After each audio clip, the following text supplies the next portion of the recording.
ખબર છે ક્યારેક છે ને ભણતરના જે મોટામાં મોટા પડકારો હોય એના ઉકેલ એકદમ સાદા હોય છે. આજે આપણે એવી જ એક વાત કરવાના છીએ. ગુજરાતની એક પ્રાથમિક શાળાની આ કહાની છે જે બતાવે છે કે કેવી રીતે બસ એક નાનકડો વિચાર શિક્ષણમાં કેટલું મોટું પરિવર્તન લાવી શકે છે. જરા વિચારો તો, એક વિદ્યાર્થી તરીકે અચાનક પાઠ્યપુસ્તક એવા શબ્દોથી ભરાઈ જાય જે ક્યારેય જોયા જ નથી કે સાંભળ્યા પણ નથી. કેવું લાગે? બસ આજ તો મૂળ સમસ્યા હતી જેનો સામનો કેટલાક વિદ્યાર્થીઓ કરી રહ્યા હતા. તો ચાલો આ જે પડકાર છે ને એને જરા ઊંડાણથી સમજીએ. આખી વાત શરૂ ક્યાંથી થઈ? એ થઈ જ્યારે વિદ્યાર્થીઓ 5મામાંથી 6ઠ્ઠા ધોરણમાં આવ્યા.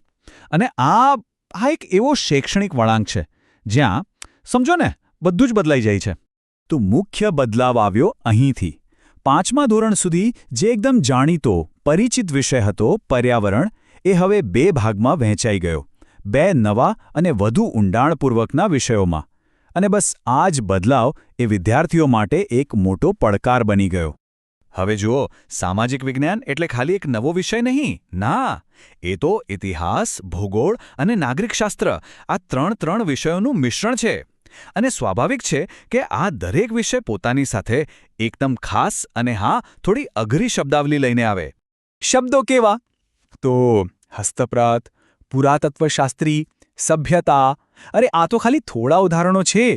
વિચારો, વિદ્યાર્થીઓ માટે તો આ શબ્દો એક એવી દિવાલ જેવા હતા જેને તેઓ જોઈ નહોતા શકતા, પણ એ દિવાલ તેમને વિષય સમજવાથી રોકી રહી હતી. અને આની અસર? એ તો સીધી વર્ગમાં દેખાવા માંડી. બાળકોને ડર લાગતો કે ક્યાંક ખોટું બોલાઈ જશે તો, એટલે એ લોકો મોટેથી વાંચવાનું જ ટાળતા. અને લખવાનો પ્રયત્ન કરે તો જોડણીની એટલી બધી ભૂલો થતી કે વાત જ જવા દો. આ બધાની સીધી અસર ક્યાં થાય? તેમના આત્મવિશ્વાસ પર.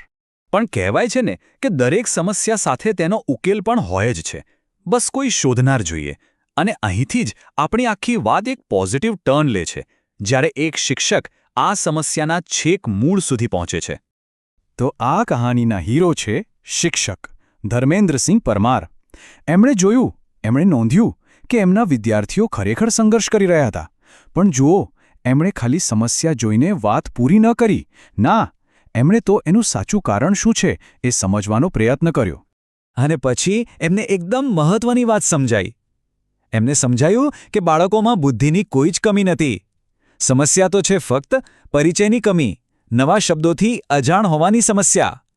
એમને ખ્યાલ આવ્યો કે કોઈ પણ કોન્સેપ્ટ સમજતા પહેલા એ કોન્સેપ્ટને જે શબ્દો વર્ણવે છે એ શબ્દો સાથે દોસ્તી કરવી જરૂરી છે. અને બસ આ જ સમજમાંથી જન્મ થયો એક નવી પદ્ધતિનો, શબ્દ મહાવરાની પદ્ધતિ. અને આ મેથડની સૌથી સુંદર વાત શું છે ખબર છે? એની સરળતા. એણે એ સાબિત કરી દીધું કે મોટા પરિણામો લાવવા માટે કંઈ હંમેશા મોટા કે જટિલ સાધનોની જરૂર નથી પડતી. અને આ કોઈ એવો તેવો સામાન્ય વર્ગખંડનો પ્રયોગ નહોતો. આ પદ્ધતિને એક પ્રોપર શૈક્ષણિક નવીનતા, એક એજ્યુકેશનલ ઇનોવેશન તરીકે વિકસાવવામાં આવી. અને એટલું જ નહીં, એને ગુજરાતની જે સર્વોચ્ચ શૈક્ષણિક સંસ્થા છે GCERT, એની સમક્ષ રજૂ પણ કરવામાં આવી. પણ સૌથી અદ્ભુત વાત તો હજુ બાકી છે. આ આખી પદ્ધતિ માટે કોઈ મોંઘા સાધનો, કોઈ ટેકનોલોજી, કશાની જરૂર નહોતી. શું જોઈતું હતું? ફક્ત 2 વસ્તુઓ. 1, સામાજિક વિજ્ઞાનનું પાઠ્યપુસ્તક, અને 2, વિદ્યાર્થીની પોતાની નોટબુક. બસ આટલું જ. તો આ પદ્ધતિ કામ કેવી રીતે કરતી હતી? એકદમ સિસ્ટમેટિક હતી. જુઓ, શિક્ષક શું કરે કે નવો પાઠ શરૂ થાય એ પહેલાં જ એમાંથી બધા અઘરા શબ્દોની એક લિસ્ટ બનાવી દે. પછી વિદ્યાર્થીઓ એ શબ્દોને વારંવાર વાંચે અને પછી લખે. વાંચવાનું, લખવાનું, બસ આટલું જ. અને આ સરળ રિપીટેશનથી જ જે શબ્દો પહેલાં અજાણ્યા દુશ્મન જેવા લાગતા હતા ને, એ ધીમે ધીમે સારા મિત્રો જેવા પરિચિત બની ગયા. ઓકે, તો આ બધું તો થયું, પણ આનું પરિણામ શું આવ્યું? ચાલો હવે એ જોઈએ કે આ એકદમ સરળ લાગતી પદ્ધતિએ ફક્ત 6 મહિનામાં કેટલું અદ્ભુત, કેટલું મોટું પરિવર્તન આણ્યું. આ જે આખો પ્રોજેક્ટ હતો એમાં કુલ 38 વિદ્યાર્થીઓએ ભાગ લીધો. હવે આ આંકડો પોતે જ બતાવે છે કે આ કોઈ ખાલી 1-2 વિદ્યાર્થી પર કરેલો નાનકડો પ્રયોગ નહોતો. ના, આની અસર ઘણા મોટા પાયે હતી. અને એક રસપ્રદ વાત કહું, આ પદ્ધતિ ખાલી 6ઠ્ઠા ધોરણ પૂરતી સીમિત ન રહી. એ તો 7મા અને 8મા ધોરણના વિદ્યાર્થીઓ માટે પણ એટલી જ સેમ ટુ સેમ અસરકારક સાબિત થઈ. આનો સીધો મતલબ એ છે કે આને અલગ અલગ ઉંમરના બાળકો માટે પણ આરામથી અપનાવી શકાય છે. હવે આ જુઓ, એક તરફ પહેલાંની સ્થિતિ, વાંચવામાં સંકોચ, લખવામાં ભૂલો, અને બીજી તરફ પછીની સ્થિતિ, એકદમ આત્મવિશ્વાસથી ઉચ્ચારણ અને સચોટ ભૂલ વગરનું લખાણ. ફરક સાફ દેખાય છે નહીં? વિદ્યાર્થીઓ હવે શબ્દોથી ડરતા નહોતા. ઉલટાનું એ શબ્દોને પોતાના એક ઓજાર, એક ટૂલ તરીકે વાપરતા શીખી ગયા હતા.